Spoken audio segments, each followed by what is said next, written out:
코로나19 집단 감염이 발생한 당진 고대면의 한 마을 회관과 관련해서 확진자가 계속 나오고 있습니다.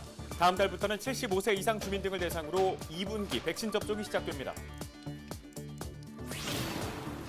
태안군이 2007년 기름 유출 사고 당시 자원봉사자 찾기에 나섰습니다.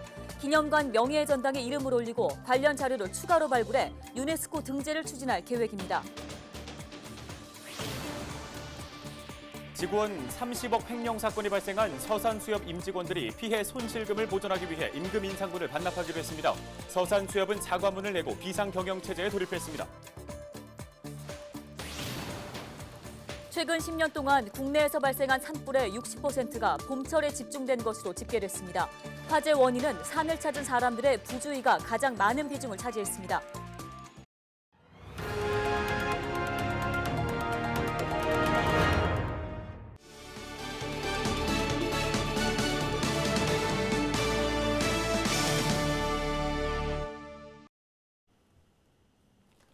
시청자 여러분 안녕하십니까? 헬로 TV 뉴스입니다. 문재인 대통령이 충남 지역을 방문했습니다. 충남의 탄소 중립과 에너지 전환 현장을 둘러보고 그린 뉴딜 정책을 강조했는데요. 네, 취재 기자 연결해서 자세한 소식 들어보겠습니다. 정선영 기자 전해주시죠. 네, 문재인 대통령은 19일 지역균형 뉴딜 정책 현장 행보로 보령 석탄화력발전소와 서산 수소연료전지 발전소를 찾았습니다. 이 자리에서 양승조 충남도지사는 충남도의 에너지 전환과 그린 뉴딜 전략을 발표했는데요. 충남은 우리나라 석탄화력발전소의 절반에 가까운 28기가 밀집돼 있는 곳입니다. 보령화력 1, 2호기 조기 폐쇄에 이어 2032년까지 총 14기의 화력발전기가 단계적으로 폐쇄되는데요. 이에 문 대통령은 대표적인 탄소 밀집 지역인 충남이 앞장서서 에너지 전환과 그린 뉴딜을 추진하는 것을 획기적이라고 평가했습니다. 이어 지역 경제에 타격을 주지 않고 아무도 일자리를 잃지 않도록 공정한 방법으로 이뤄져야 한다고 강조했습니다. 네, 다음 지역 소식으로 코로나19 현황 짚어보죠. 충남의 신규 확진자 몇 명으로 집계됐습니까? 네, 18일 충남에서 5명의 확진자가 발생한 데 이어 19일 오전까지 1명이 추가 확진됐습니다. 지역별로 살펴보면 신규 확진자 수는 천안 2명을 비롯해 서산과 당진, 홍성, 공주 각각 1명입니다. 당진의 한 마을에서 발생한 집단 감염 관련 2명도 포함됐습니다. 고대면의 한 마을 회관과 컨테이너 사무실에서 동네 주민들이 함께 식사를 하거나 차를 마시면서 감염이 확산됐는데요. 지난 16일부터 19일 오전까지 이와 관련된 누적 확진자는 모두 11명입니다. 확진된 주민과 밀접 접촉했던 김홍장 당진시장은 18일 음성 판정을 받았는데요. 이달 29일까지 자가 격리를 하고 해제 전에 다시 한번 검사를 받은 뒤 최종 음성으로 나오면 업무에 복귀할 예정입니다. 네, 다음 달부터는 75세 이상 주민들도 이제 백신 접종을 맞게 되는데요. 현재 백신 접종률은 어느 정도입니까? 네, 18일 기준 충남도 내 접종률은 84.3%를 기록했습니다.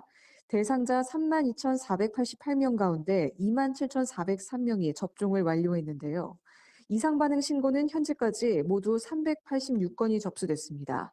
이 가운데 아나필락시스 의심 사례가 3건, 중증 이상 반응이 2건입니다. 나머지는 두통과 발열, 메스꺼움 등 가벼운 증상인 것으로 조사됐습니다. 이달까지 1분기 백신 접종이 완료되면 4월부터는 2분기 접종이 시작됩니다. 75세 이상 노인과 장애인 시설 입소자를 비롯해 어린이집과 유치원, 초등학교 1, 2학년 교사, 만성질환자 등이 대상입니다. 보건의료원과 경찰, 소방관, 군인 등 필수 인력도 순차적으로 진행됩니다. 특히 75세 이상 노인은 사전에 대상자 등록을 한 뒤 예약까지 완료해야 접종이 가능한데요. 오는 25일까지 주소지 행정복지센터에 동의서를 제출해야 하며 직원과 마을 이장 등을 통해 접수가 이뤄질 예정입니다.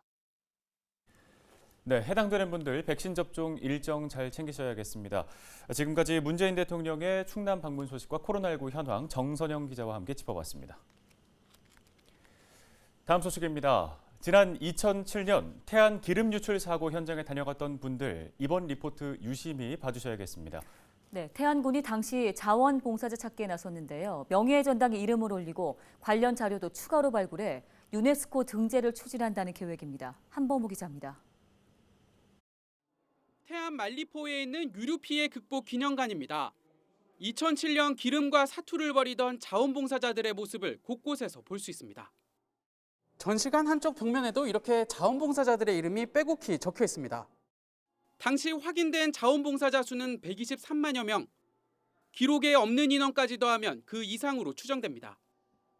기념관은 이들의 봉사정신을 기리기 위해 디지털 명예의 전당을 운영하고 있습니다. 자원봉사의 아름다운 흔적이 여기 남아져 있다고 하는 것, 그것은 어떤 누구에게 보여주기 위한 것이 아니라 이것은 내 자신에 있어가지고도 굉장히 자랑스럽고 자부심이 드는 것이죠. 굉장히 가슴 뿌듯하고 굉장히 좋습니다. 명단에 포함된 인원은 전체의 4분의 1 정도인 35만여 명. 이마저도 개인정보 보호 등을 이유로 대부분 이름 석자만 남아 있습니다. 동명이인도 많아 누가 누군지 정확히 알 수 없습니다. 태안군은 숨은 봉사자들에게 활동 사실을 알려달라며 홍보에 나섰습니다. 우리 군은 충남도로부터 운영을 이관받아 가장 먼저 명예의 전당 활성화를 시작했습니다. 현재 명예의 전당에 탑재되어 있는 명단은 35만여 명에 그치고 있어 우리 군은 명예의 전당을 적극적으로 추가하고자 합니다. 등록 신청은 기념관을 방문하거나 태안군 홈페이지 또는 전화로 할 수 있습니다. 문의가 잇따르고 있는 가운데 봉사사진 등 300건이 넘는 자료도 기증됐습니다. 수집된 자료는 유네스코 세계기록유산 등재 추진 과정에 활용될 예정입니다. 전 세계적으로 유례가 없는 대규모 봉사 참여를 부각하는 데 중요한 역할을 할 수 있을 전망입니다. 민관이 협력하여 의미 있는 자료를 발굴하고 다양한 시선으로 신청 논리를 개발해야 된다고 생각을 하고 있습니다. 유류 피해 극복 기록만의 특수성을 부각한다면 충분히 가능성이 있다고 생각합니다. 명예의 전당 활성화와 유네스코 등재 추진 등 자원봉사의 의미를 되새기는 작업이 기름 유출 사고 극복 과정을 조명하는 새로운 계기가 될 수 있을지 주목됩니다. 헬로티비 뉴스 한보호입니다. 다음 소식입니다. 직원 30억 원 횡령 사건이 발생한 서산수협 임직원들이 임금 인상분을 반납하기로 했습니다. 서산수협 비례위는 피해 소실금을 보전하기 위해 조합장과 상임이사 등 고위급 직원들이 올해 임금 인상분 전체를 반납하기로 했다고 밝혔습니다. 서산수협 노조도 일반 직원들의 특별상여금 300%와 임금 인상분 절반을 반납하기로 결의했습니다. 서산수협은 사과문을 내고 실망감과 심려를 끼쳐드려 죄송스럽게 생각한다며 비상경영체제에 돌입하고 내부 통제 시스템을 강화하겠다고 약속했습니다.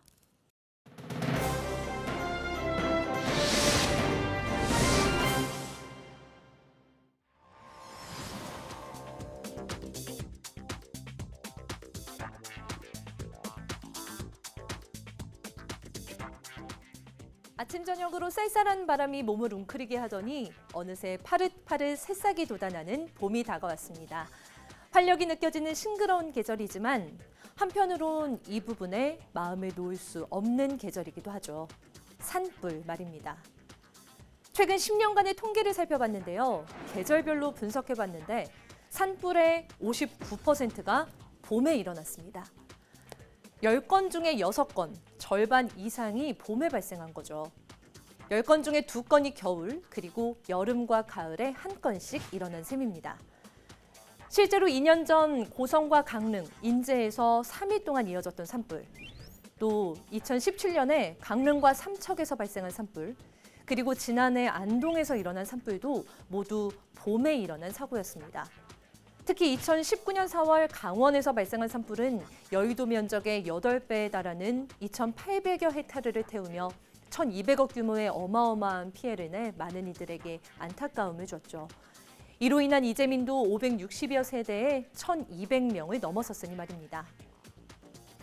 그렇다면 이런 대형 산불이 봄에 집중되는 이유는 뭘까요? 상대적으로 비 오는 날이 적기 때문에 대기가 굉장히 건조해져 있는데요. 여기에 양양에서 간성 지역으로 부는 양간지풍, 이 강한 서풍이 불면서 작은 불씨가 큰 불로도 번질 수 있는 겁니다. 산속에 바짝 말라있던 낙엽이 불쏘시개가 되는 거죠. 실제 화재 원인은 무엇이었는지도 살펴봤습니다. 가장 많은 비중을 차지한 건 입산자 실화인데요. 날씨가 풀리면서 산을 찾는 사람들이 늘어나는데 이때 자칫 부주의하게 행동하면 화재가 날 수 있다는 겁니다. 우리나라 산불의 원인은 95%가 사람에 의한 실수입니다. 그래서 저희들이 봄철 산불철에 여러 가지 국민들께 당부드리는 산불 예방 조치에 대한 것을 철저히 지켜주셔야 됩니다. 우리에게 휴식과 치유의 시간을 주는 고마운 산. 한번 잿더미로 변해버리면 다시 되돌리기까지 길게는 100년의 세월과 그만큼의 막대한 비용이 필요하다는 사실을 잊지 말아야겠습니다. 헬로티비 브리핑이었습니다.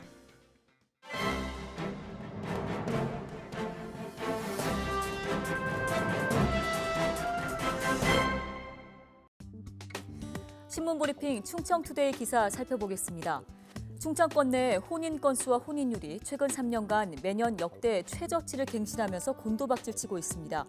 특히 코로나19 사태가 휩쓴 지난 한 해 역대 최대 감소폭을 기록하면서 이미 심화된 저출산 문제와 지방 소멸론 등의 우려가 가중되고 있는데요. 18일 통계청이 발표한 2020년 혼인 이혼 통계 자료를 보면 지난해 대전 지역에서 접수된 혼인 신고는 총 5,976건으로 전년보다 626건이 줄어들었습니다. 또 세종은 1,854건으로 전년보다 185건이 줄어들었고 충북과 충남은 각각 6,682건, 8,493건으로 557건, 1,333건씩 감소했습니다.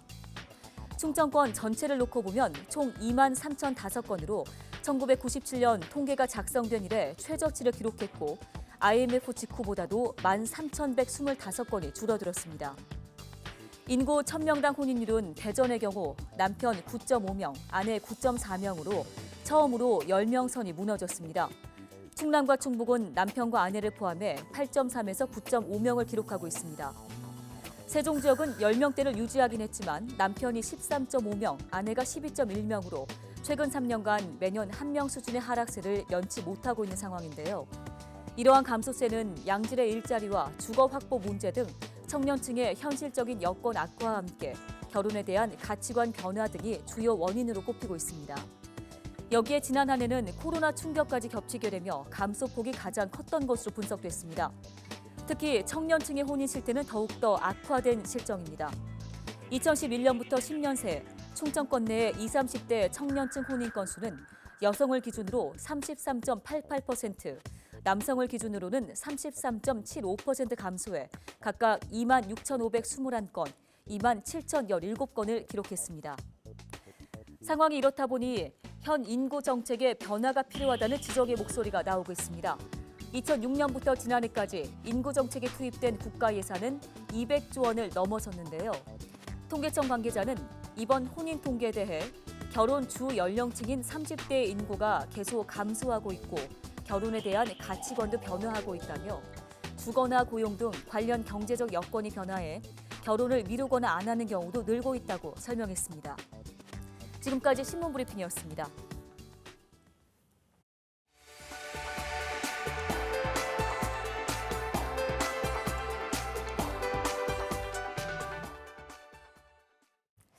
다음 소식입니다.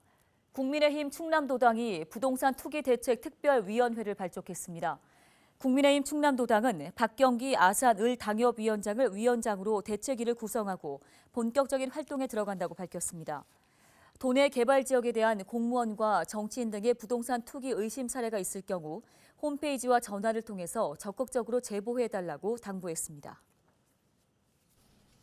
서산 대산공단 주변이 첨단 정보통신 기술을 활용한 안전지대로 조성될 전망입니다.